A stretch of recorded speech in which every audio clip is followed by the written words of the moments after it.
I'm Jill King from the DePaul University Library. Thank you all for joining us this morning. We're so honored to welcome Fobazi Ettarh to the Information Literacy Summit for today's keynote address. I will briefly introduce her and then I'll let her get started. Fobazi Ettarh is currently the Undergraduate Success Librarian at Rutgers Newark. A school librarian by training, she specializes in information literacy instruction, K-12 pedagogy, and co-curricular outreach. She created and defined the concept vocational awe in the article Vocational Awe and Librarianship, The Lies We Tell Ourselves, published in The Library with the Lead Pipe. Her research is concerned with the relationships and tensions between the espoused values of librarianship and the realities present in the experiences of marginalized librarians and users. She's created curriculum-based graded assignments in the K-12 and higher education setting and worked extensively with facilitating groups of librarians in creating specialized standards and rubrics for graded assignments. Her work has also been published in the Critical Library Pedagogy Handbook and in Knowledge Justice, Disrupting Library and Information Studies Through Critical Race Theory. Please join me now in welcoming Fobazi Ettarh to the summit.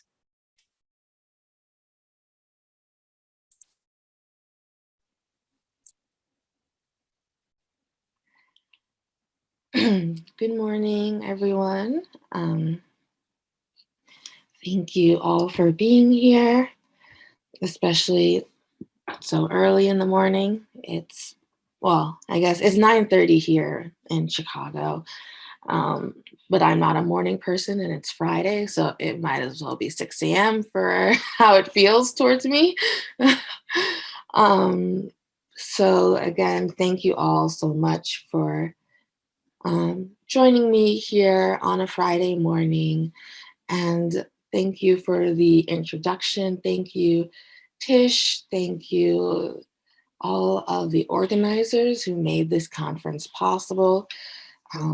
We all know that it is a lot of work to put together a conference, especially with just everything. I mean, it would be hard enough doing it remotely without doing it remotely during a pandemic, and doing it while there are looming questions over all of our heads in terms of vaccinations, when it's safe, when the libraries are opening, all that and more. And so I really appreciate all of you for putting this together, giving us the chance to talk.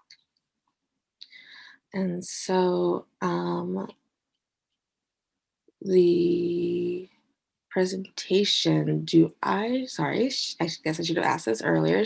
Do I share the slides, or Tish, do you share the slides? You can share the slides if that's easier for you to be able to move through them.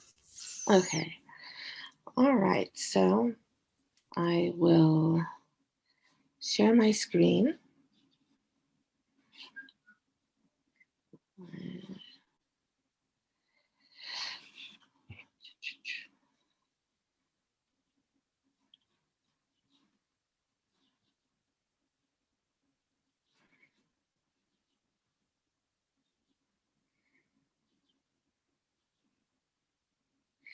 All right, can everyone see the screen?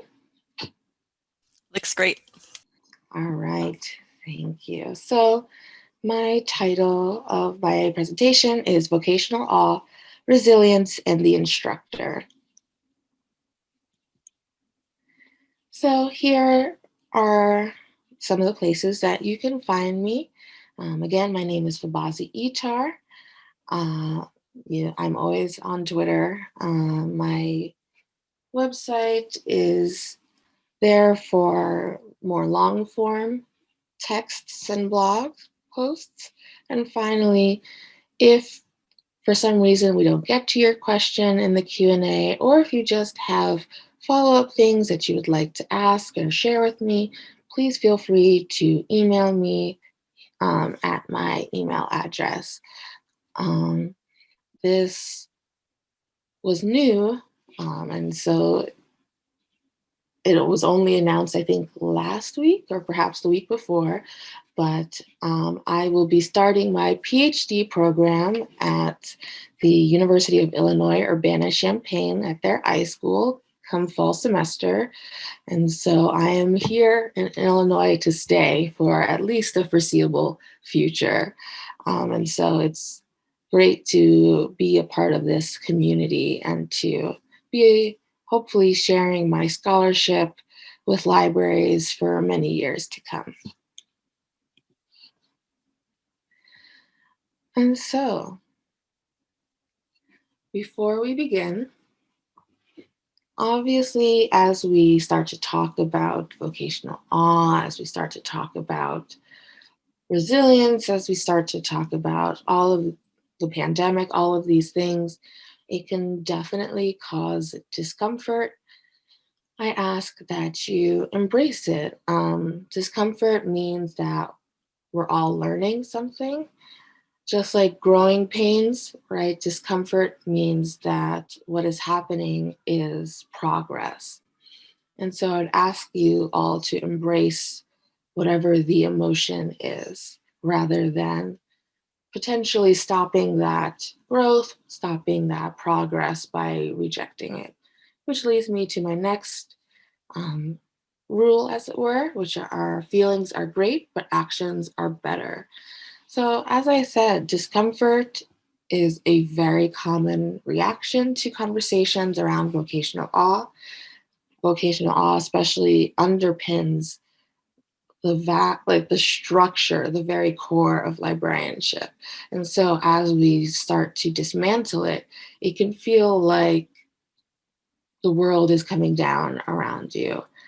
And so conversations around feelings, conversations around defensiveness can very quickly derail conversations, important conversations towards growth, towards progress. I would never, of course, say not to feel those feelings. They're totally valid.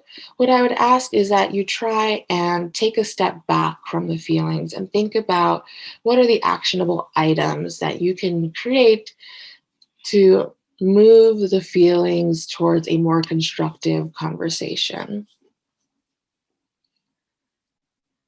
All right. And so let's begin with the instructor and the library classroom, as it were. Most of us here have done instruction in some ways, whether it be the one shot, whether it be doing a credential, class, whether it be doing outreach and programming. Libraries, at its core, a lot of the duties around libraries have to deal with instruction in some kind. And so when it comes to instructional programming, this is from the Guidelines for Instruction Programs in Academic Libraries on ACRL. So academic libraries work to participate in, support, and achieve the educational mission of their institutions by teaching the core competencies of information literacy. And here are, of course, some of the core competencies when it comes to InfoLit: identifying information needs, accessing information, evaluating and applying information, and often, most importantly, understanding the legal, social, and ethical aspects of information use.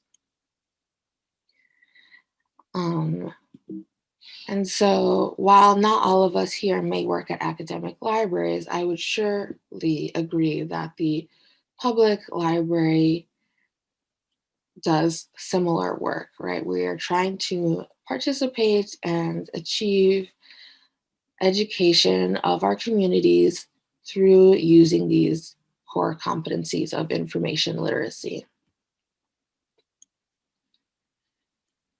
And so here's what I would define as the mission when it comes to instruction and information dissemination, right? Support the educational objective of the institution, teach the core competencies of information literacy, and engender an ability and desire for lifelong learning. For the most part, this seems pretty innocuous, right? Regardless of the libraries that we are in, we are always trying to engender that sense and desire for lifelong learning and teach information literacy. However, what often happens as we're trying to achieve this mission is this. Instructors are treated like secretaries. Precarity of labor and overwork are common, and instruction programs are held together with spit and glue, right? Whether we are interacting with faculty who try and book us for instruction sessions 2-3 hours before the class starts, whether it's the fact that adjuncts, graduate students, and many early career and other sort of precarious people on the organizational chart and in general are the ones doing a majority of instruction across libraries. And these programs are being, again, it's self-explanatory, held together with spit and glue. They're being held together with what is becoming and has been known as grit and resilience. So, the do more with less phenomenon is a very common thing in librarianship, not just in instruction, but in librarianship as a whole. And I would say in many industries outside of librarianship as well. And so, what does it mean to do more with less? What does it mean to drive these programs with resilience and grit? So, the APA defines resilience as the process of adapting well in the face of adversity, trauma, tragedy, threats, or significant sources of stress, such as family and relationship problems, serious health problems, or workplace and financial stressors. It means bouncing back from difficult experiences. I would say that a global pandemic, as well as an international reckoning with white supremacy in America, in these various institutions, whether it be policing, education, librarianship, definitely counts as trauma, tragedy, threats, and or significant sources of stress. And so we are all dealing with massive trauma, massive adversity that in many cases our institutions are expecting us to just bounce back from. I would definitely look up Eamon's work when it comes specifically to grit and resilience in librarianship. He has done amazing presentations and publications around this subject. This alone could be and has been its own presentation, its own publication. And so while I don't want to spend too much time on it, I would suggest everyone search and look through his work.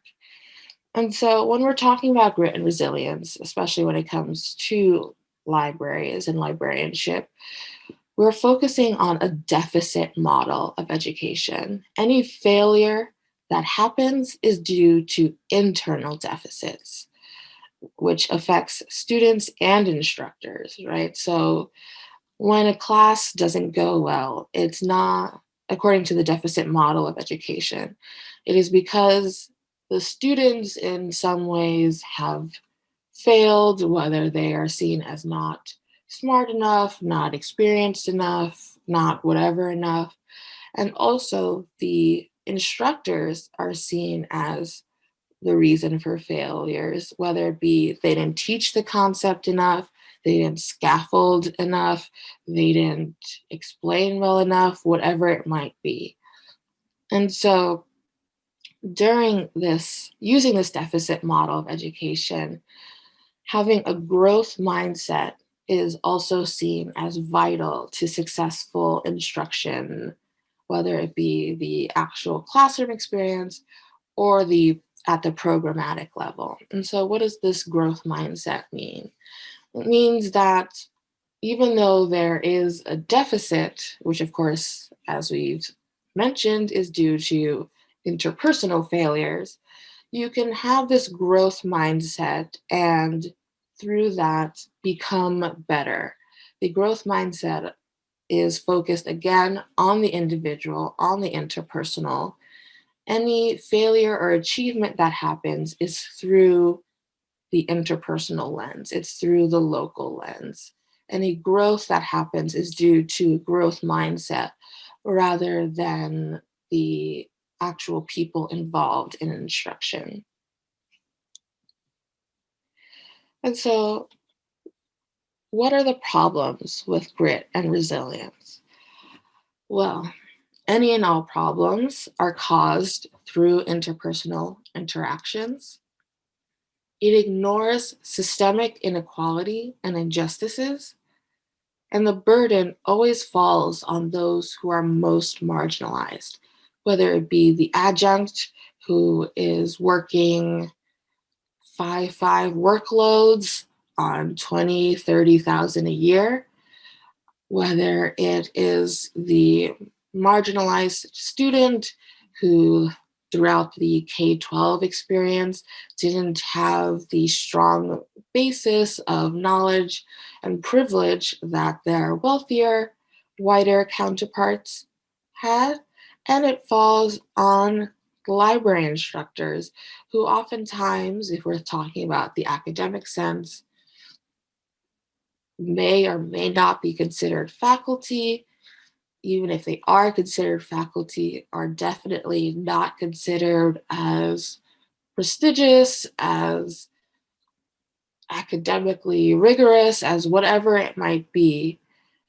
All of these issues, all systemic, deeply ingrained issues, are being asked to be solved through the interpersonal, through the local, with no acknowledgement or support about how these institutional problems, these institutional inequities, have a major role in the failure of these programs.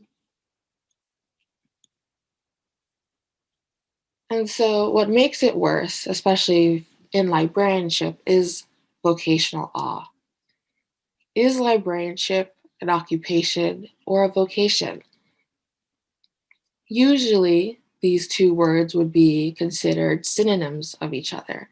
However, when it comes to context, there are very different connotations surrounding these two words. An occupation is something that you do and then you come home and you leave it. A vocation, coming from the word vocario, meaning to live well under God's influence, under God Himself, right? That idea is that you never really leave. I am a pastor's kid.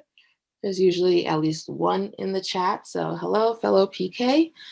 And so as a pastor's kid, I know that you never really leave church. You might leave the building, but church is always there with you, whether it's women's retreats, whether it's Bible school, study sessions, Sunday school, even during the summers, vacation Bible school.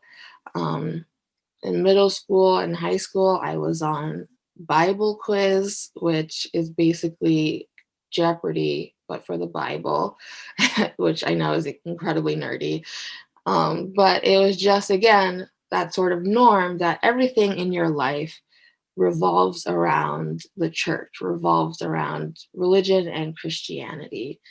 And so when I use the word vocation, that is, and when most people use the word vocation, that is what they are, that's the images that they are bringing up. This idea that it's not just an occupation, but a calling, a lifelong mission.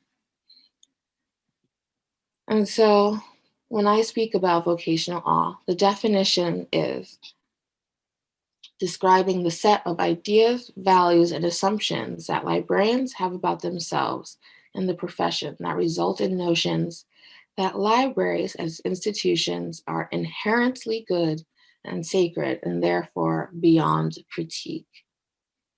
And so, what does this mean? Well, libraries are inherently good. I mean, they provide access to all, have diverse collections, champion truth and free speech, unless, of course, they are undesirable. When we are going through our library programs, when we're talking about libraries, we always mention all of these aspects that in many people's mind make libraries inherently good. But we rarely talk about the ways in which libraries have marginalized, undesirable groups throughout history, whether that be segregation. Most libraries, academic, public, and otherwise, were segregated during the time up until, honestly, I would say still now, there are many libraries, public libraries, academic libraries that are pretty much still segregated. An example of the fight for integration of libraries is the Tougaloo Nine. 9 students on the Tougaloo College campus went into the main, aka white library, and sat down to use the materials that weren't available at the colored library across the way. They were arrested for the audacity in their mind to try and access information. And while many libraries integrated and are integrated now, the path was never a smooth path. Most libraries closed rather than integrate, or they did what some might seem as familiar now, where they took away all the tables, they took away all the chairs, so that it would engender a feeling of discomfort and therefore would make it so mixing groups, mixing races would feel uncomfortable and dirty in some way. Now we continue to show who is undesirable, whether it be through policing in libraries. As we know throughout the summer, when it comes to policing, for many people, it actually engenders a feeling of fear and insecurity rather than the ideal of policing, which is protecting and serving. Libraries have meeting room policies that allow TERFs and Nazis and white supremacists, but marginalized groups that are fighting for personhood and allyship, such as Black Lives Matters groups, such as queer and trans groups. And so this idea that libraries are inherently sacred because they provide a safe space, a sanctuary, they're awe-inspiring, is only for those who are privileged, only for those who are deemed worthy in some way. Because the only people who can be comfortable with being in a safe space for white supremacists, for Nazis, for TERFs, are those who either share their ideology or who are privileged enough not to be marginalized by those who share that ideology. And lastly, and perhaps most importantly, libraries are often talked about and seen as something that is beyond critique. After all, we're the last bastions of democracy, we're the soul of the community. We are one of the last non-capitalist places, places where you don't have to spend money in order to be there and to stay there, where supposedly any and everyone is welcome. But libraries, as we've started talking about with instruction programs, right, they often ignore these valid critiques for fear of not being seen as resilient enough, not being seen as having enough grit.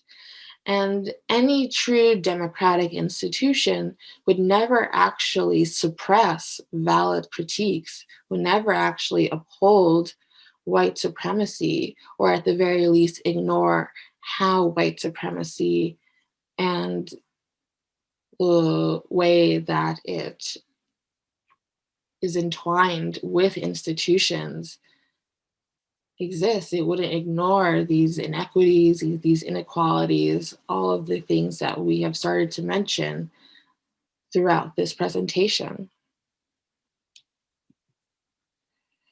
And so, going back to the instructor, this is what the cycle of exploitation leads. This is what it means when vocational awe is the system in which we build our programs, in which we build our libraries.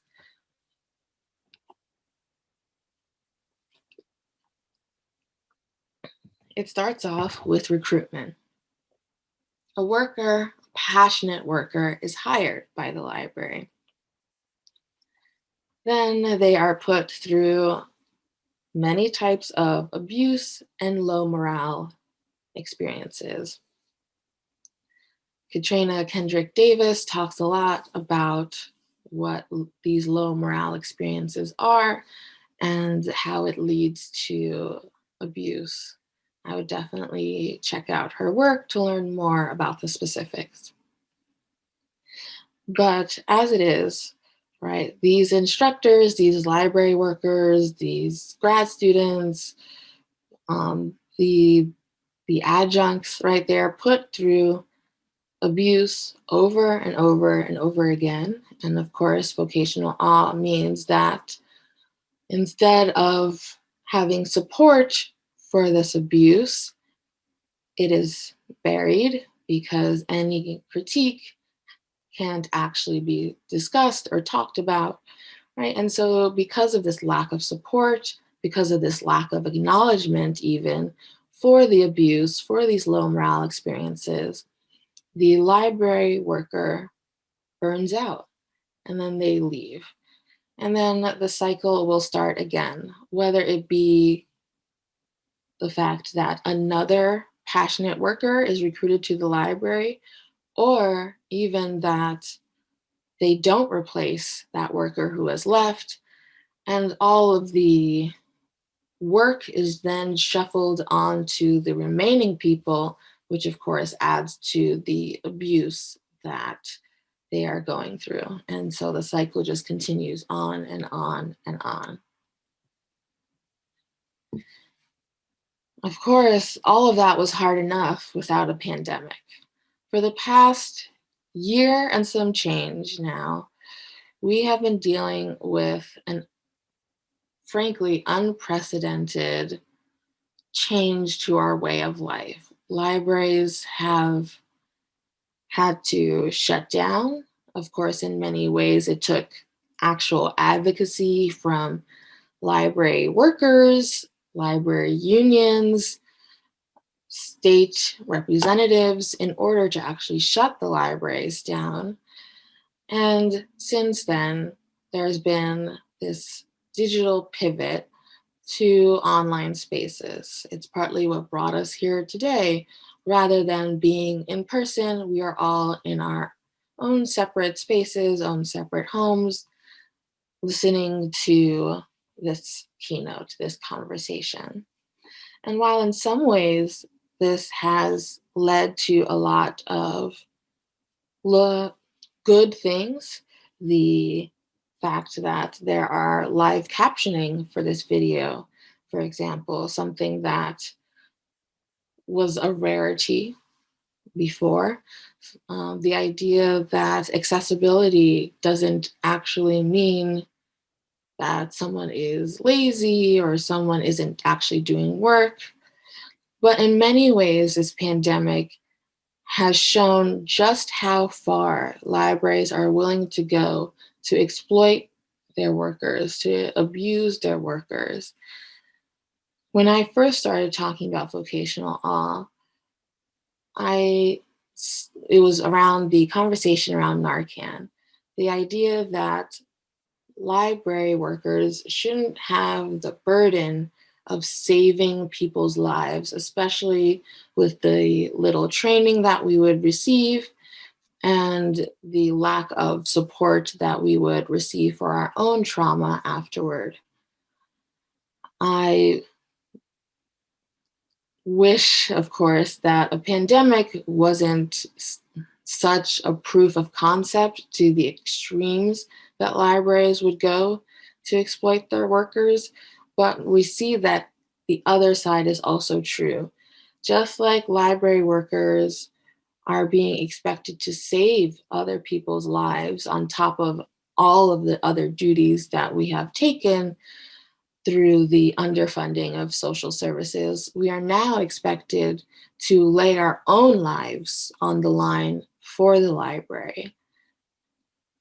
My good friend, Latanya, and mentor at Temple University recently passed away from cancer. She was an instructor, library instructor at Temple University. She was also the GovDocs librarian. And the Temple policy is that while you may gain 10 sick days a year, a 12-month year, you're only allowed to use 6 before you start having disciplinary actions put against you. These disciplinary actions ramp up all the way until termination.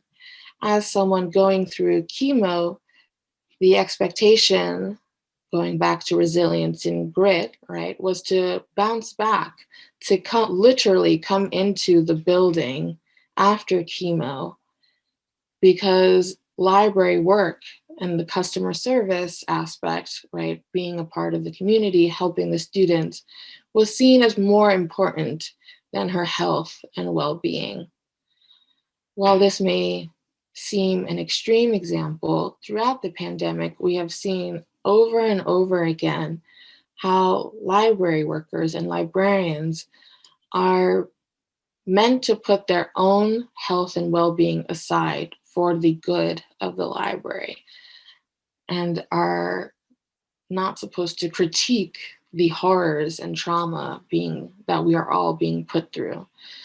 Whether it was librarians in San Francisco who were charged with becoming a daycare for kids and teens of essential workers, whether it was the idea that library workers are seen as essential until, of course, it came time to administer the vaccine, in which case we weren't advocated for as part of 1B.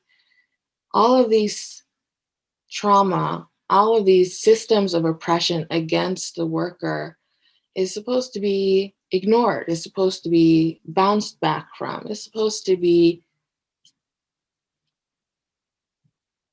just the grin and bear it situation. And so I think that before I move forward to the next slide, it's important to take a deep breath and feel grateful that we are all here today, relatively healthy, relatively well, and at the very least surviving. Our institutions won't give us that support. And so for right now, for these next 20 seconds, let's just have that moment of silence and reflecting on the fact that we are all here today because, as we know, many of us aren't. And so I'll give us that moment now.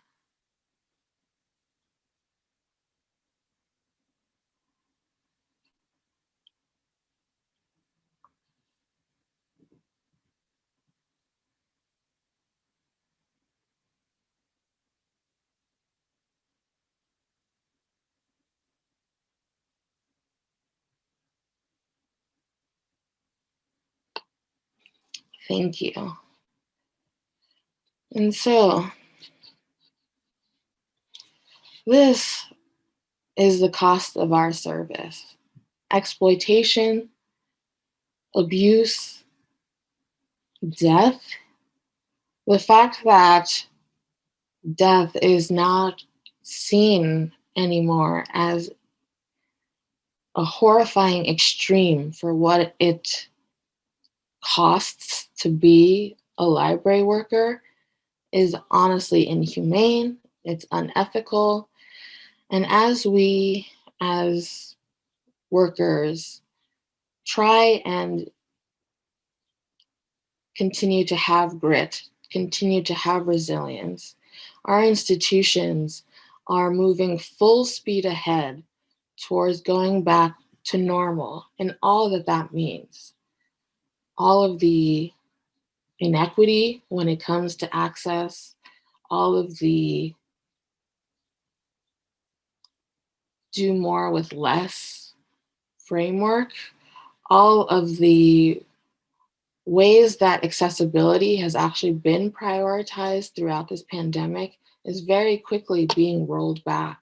Things like accommodations are being seen even more so now as ways that you are trying to game the system, ways that you are not as passionate or resilient as the worker next to you.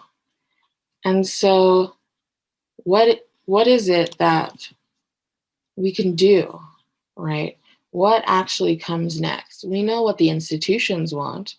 They want us to go back to normal, back to a cycle of exploitation based on Taylorism, like where the metric is passion rather than efficiency, right? Where institutions want us to go back, or rather, in many cases, really continue and even ramp up the amount of work and overwork that library workers do for the community at the cost of their own health and well-being. Institutions want us to not talk about the valid critiques, not talk about the very real abuses that we are all going through. They want us to go back to being silent, to go back to vocational awe, where it is seen as holy, where it is seen as morally righteous to suffer greatly, to suffer deeply. And so it is up to all of us to change the paradigm, to make librarianship more equitable, not just for instructors, but for all departments, for all of us who are working in a library in whatever capacity that means. And so how do we change the paradigm? I always try and bring up this quote because I think it's so important. Audre Lorde said, "Caring for myself, it is not self-indulgent. It is self-preservation, and that is an act of political warfare."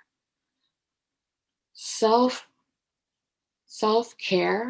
has been in many ways stripped down to shallow neoliberal things, whether it be a pizza party, yoga, little things that ignore the broader systemic issues. And yet, in libraries with vocational awe, even these small neoliberal ways of self-care can be seen as too much, can be seen as breaking some sort of invisible rule, invisible moray. And so it's important for us to know that caring for ourselves is not just self-indulgence, it is self-preservation. And in a world where our institutions continue to hope and pray that we don't fight back, that we ignore these critiques, that we ignore the very real nature of the abuses we are going through, it is definitely an act of political warfare. And so, how do I start? The first thing is to set boundaries.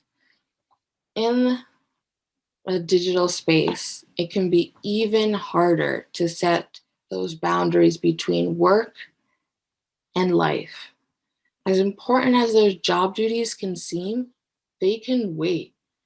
I always like to say there's no such thing as a library emergency. We are not actually medical doctors. We are not actually, like, unless the building is on fire, it can wait till the next morning. And honestly, if the building is on fire, I would be very confused as to why they are calling library workers rather than the actual firefighters whose job it is to put these out. That email can wait until the next day. It can wait until Monday. It can wait until you have lived your life. As we've seen throughout this year and a half, as we've seen in the case of LaTanya Jenkins, of all of these people who have gotten COVID during the pandemic, who have died during the pandemic, the institution will just replace you when you leave, right? Whether it be, they don't matter. It doesn't matter what the reason is, right? An institution will always just continue to add bodies or continue to see how far they can push to get work done with as few people as possible. And so knowing that, setting those boundaries for yourself is a political act. The personal is political. And it can be hard to set boundaries without help. And so working collectively is also vitally important. And we never want a situation where someone above you, someone in power can say, why are you complaining? Fobazi works until 2 a.m. without complaint. She hasn't taken a vacation day in 20 years. There's no need to add this support for you all because there's someone there who will continue to be exploited happily, or at the very least, exploited without saying anything. So whether you're in a unionized place or not, organize with your coworkers to set and maintain a life outside of work. That way, no one can be used as a linchpin to roll back things. One of the very first and most important lessons that I learned when I was working in a middle school as a school librarian was from the union head.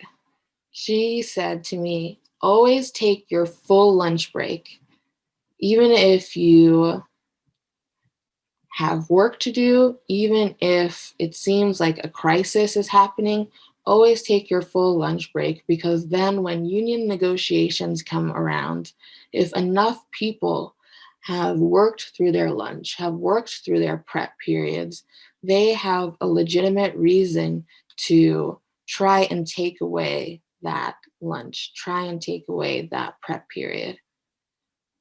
Think about your instruction programs that you are a part of on campus. Think about how, in many ways, it is seen as an achievement to do 100, 200, 300 sessions in a single semester. Think about how it is seen as an achievement that instructors or grad students or whomever are putting in 40, 50, 60, 80 hours to keep a program running. Keep a program running with spit and glue.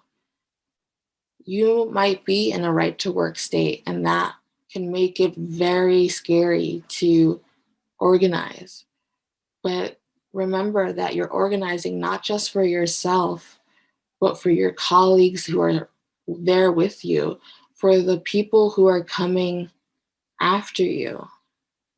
Many of the things that we take for granted were created through blood, sweat, and tears.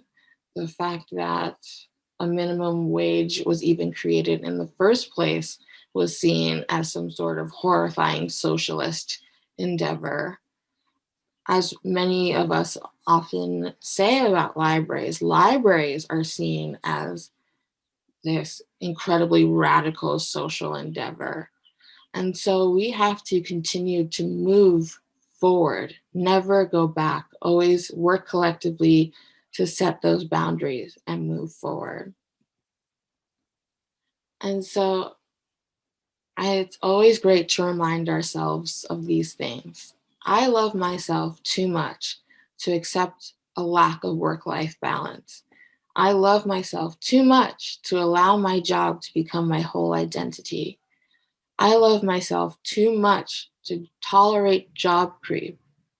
And I love myself too much to witness inequality and or unfair practices and do nothing.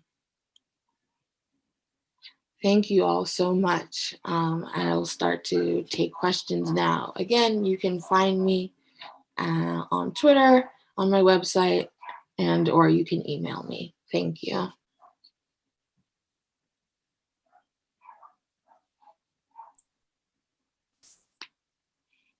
Thank you, Fobazi. Thank you so much.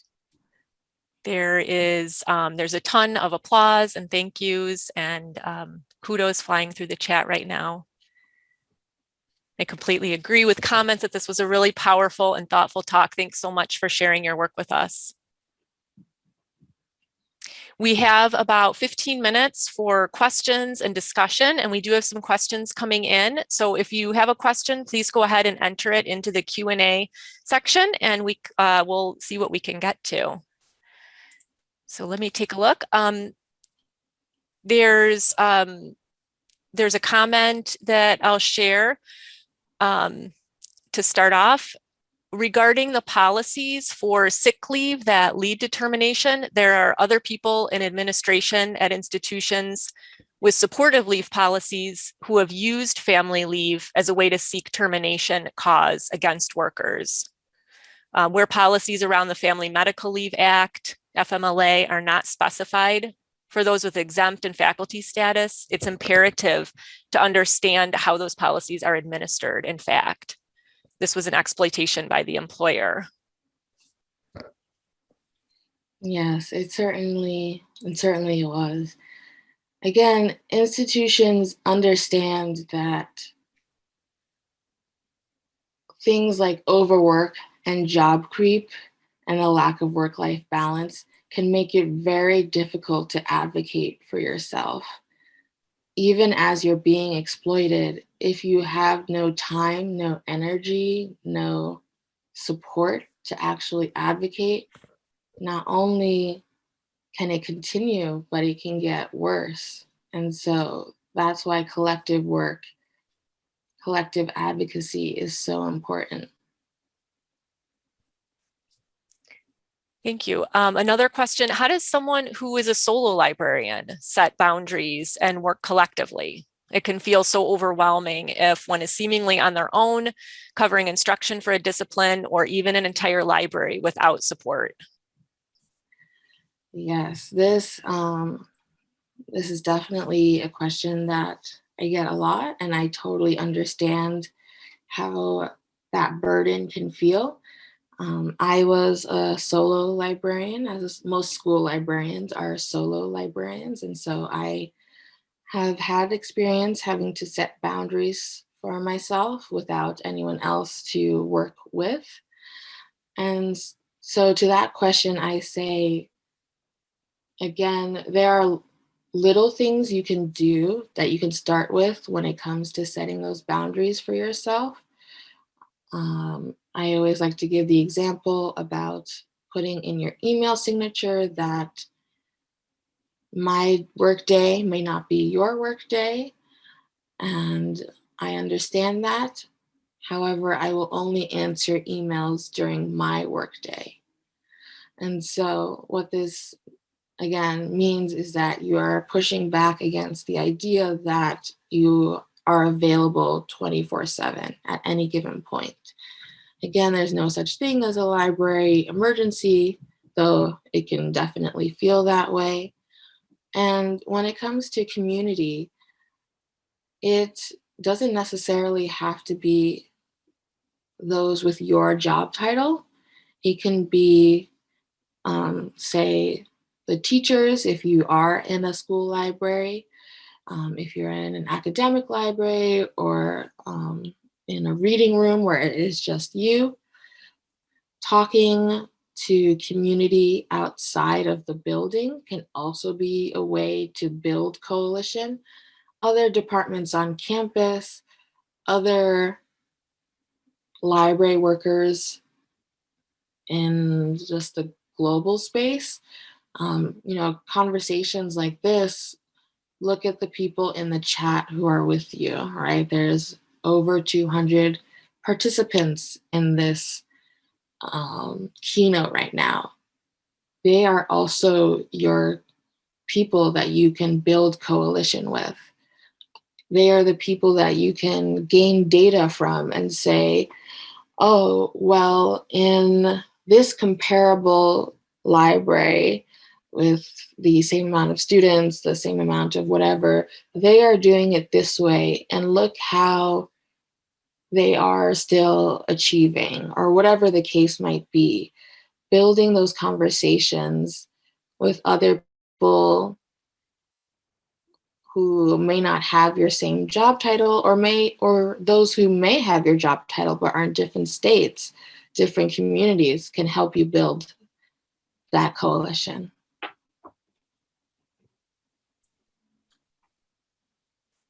Thank you. Another question, what do we do with colleagues who go on about their own self-exploitation and overwork, and they're bragging about it?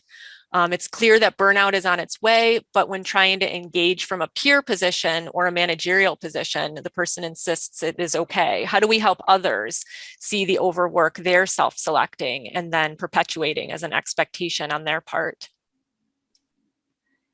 Yes.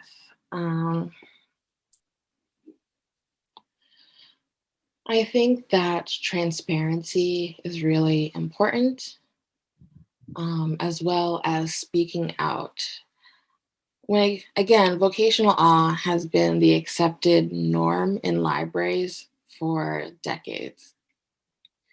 And so it can be very easy to internalize those harmful messages that we are receiving, and in turn to almost glorify in our own exploitation. Talking about the fact that it is exploitation, pushing back on this idea that martyrdom is self-righteous, can really go a long way in starting to bring people around. Those people who glorify in it, oftentimes they say that because they have come from institutions or organizations where that was the norm, where they themselves were beaten down, as it were, until they drank the Kool-Aid in the hopes that if they willingly exploit themselves, maybe it won't hurt so much. And so to break that cycle, to shift that, you have to have conversations. And again, they can sometimes be difficult. They can sometimes even be heartbreaking. But I know that just like any other bad habit that we have, it takes someone saying, that's not cool, to understand that it is in fact a bad habit and to work towards making it better. It it's in terms of managerial and administration.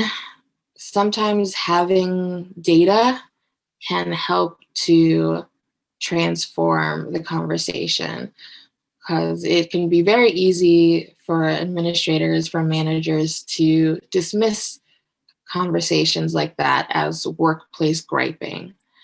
But, my work, Eamon's work, Katrina's work, there are thankfully a lot of scholar librarians right now who are showing how this exploitation, how this abuse actually makes libraries worse in the long run, how it actually, from a purely neoliberal sense, having a work-life balance, having an organization where job satisfaction is high reduces turnover. It reduces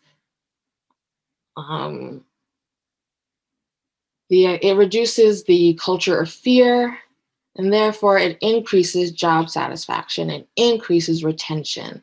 And so even just saying it in the language that makes sense to them can start to shift that paradigm.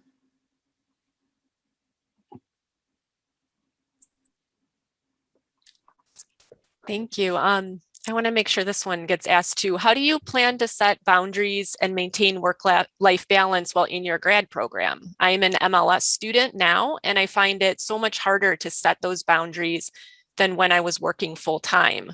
I also feel like I'm expected to spend all my time making myself hireable, including during the summer break. Yes, I definitely understand that pressure. And it was something that I thought really deeply about before I even started applying to programs. A PhD, any sort of programs on a campus deals with sort of the double whammy of vocational awe, right? The librarianship aspect and also the academic aspect, the university aspect, where being in the temple of knowledge, as it were, is seen as the most holy and therefore the most important thing that you could do with your entire time. The way I plan to set boundaries is by understanding what exactly my needs are and how best to fulfill them. A concrete example is I currently live in Chicago. Urbana-Champaign, the campus, is 2.5 hours away.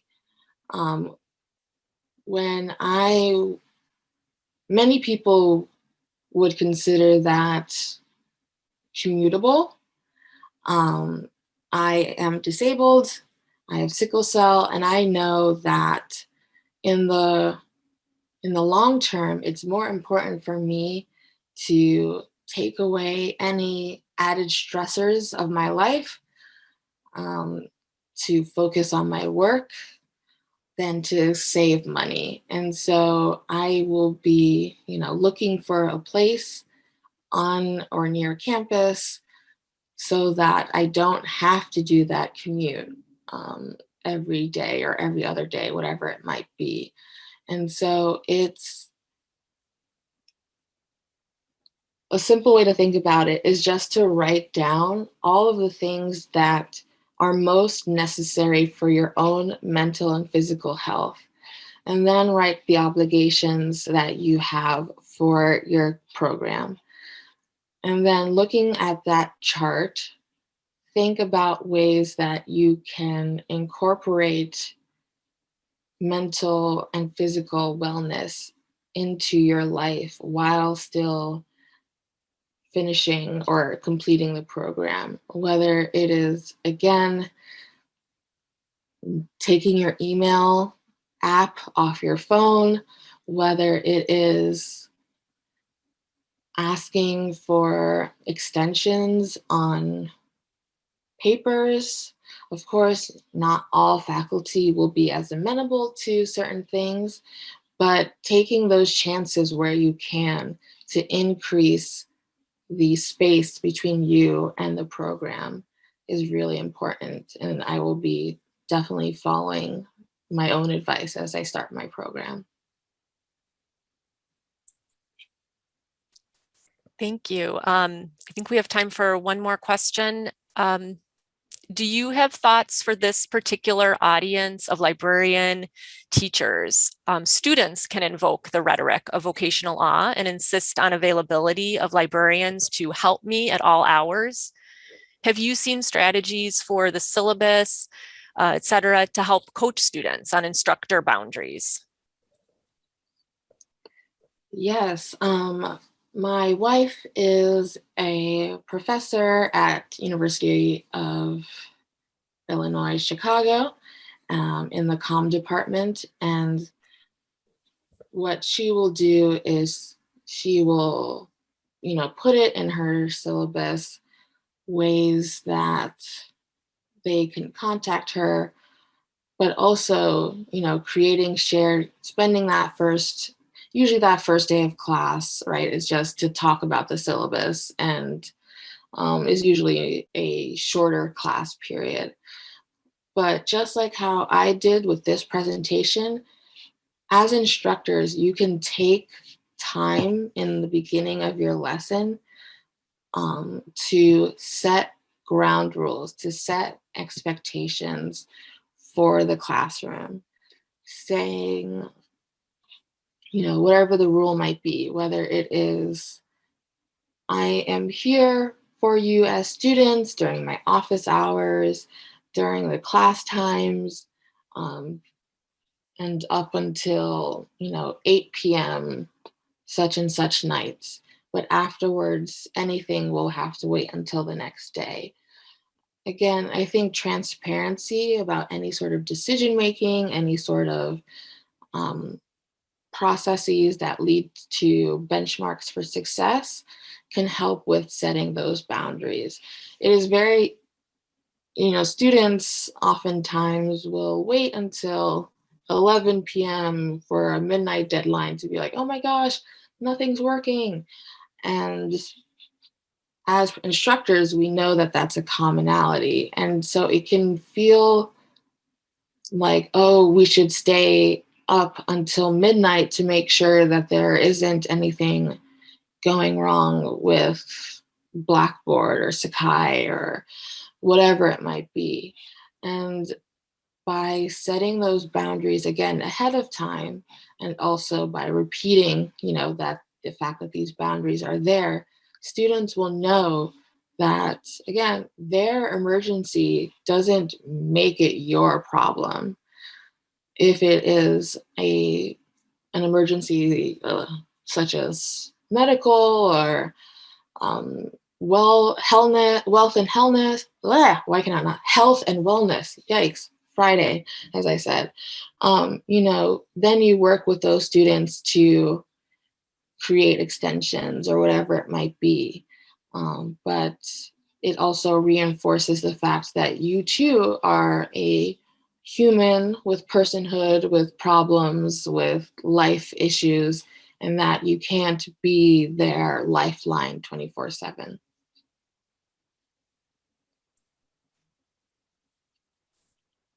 Thank you so much. We've reached the end of our time together, and I want to be respectful of that.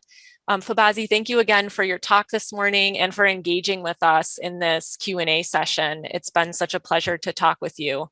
Thanks so much. There was so many great questions in the chat too, so I know that attendees will be grateful for your contact information and the invitation to reach out too.